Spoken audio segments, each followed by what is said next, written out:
This is how to pick the best wrestling techniques or moves in the sport of wrestling. Very simple. You just look at the positions you're in all the time. And then you say, what are the best 2 to 3 ways to score from these really common positions? That's what we do. That's what helped us to acquire this camp facility, right? There's 4 structures there, 17,000 square foot, plus the pavilion's about another 3. Because people want to learn from us, because when they come to our camps, they win. And I'm not that smart. I just kind of got organized. After being the biggest joke in high school coaching history years ago, I said, I suck. I want to be good at this. So I just kind of got a little bit organized and said, what's the fastest way to get really good to help all these athletes? And it's very simple. Think about this. If you, as a basketball player, got to shoot 600 free throws every single year or season, you would become great at shooting free throws. Like, well, holy cow, I'm there all the time. There's a gold mine right here. You'd spend all your time focusing on that. I'm looking scruffy. We're out here. We got camp. In between break, I'm spraying Roundup. It's a cold day, but I had to I get behind. My son, and I got other people helping me, but they still get behind. Anyway, so what positions?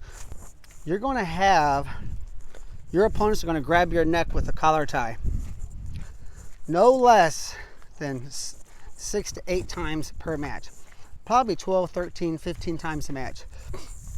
You get 50 matches, let's say 432 times this year, plus practice, especially if you wrestle once or twice a week year round, hot and heavy 5 or 6 times a week during the 4-month season.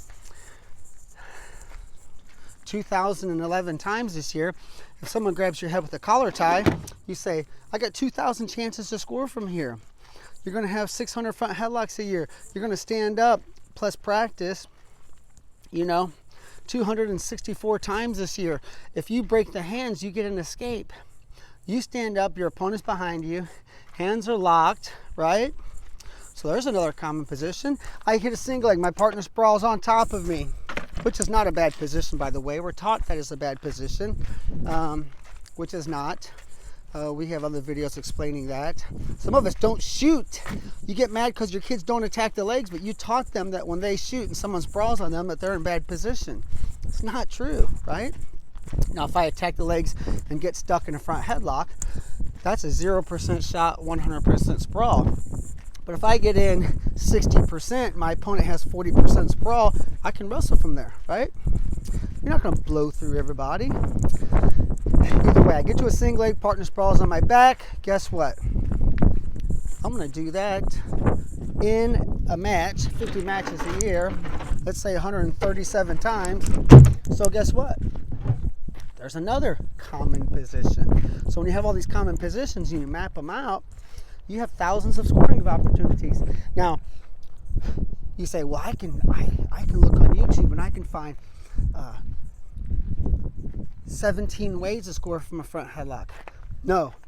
What's the best 2 to 3? What will work at a college level? That's it. Don't waste your time on anything else. Besides maybe 5-year little pee-wee kids, right? They could use a cow catcher or, some super basics. But for the most part, you want to focus on the best 2 to 3 ways to score from these common positions, and then you master those, and then your wrestling soars. See, we're taught that there's no quick fix, but there is. We're taught that there is no such thing as a shortcut. Quit looking for shortcuts. No, there are shortcuts. You just don't look for them because you're taught that there are none. You can't tell me that's not a shortcut. If I type a GPS and I'm trying to go home, the GPS is going to tell me the fastest way to get home. If you have a program to follow and someone's done the legwork and you say, hey, what's GPS to get to the state a medal stand, or what's a GPS coordinates to get to a $40,000 to $100,000 college scholarship? Plug them in, right? So that's how I would diagnose the best wrestling moves in the sport of wrestling.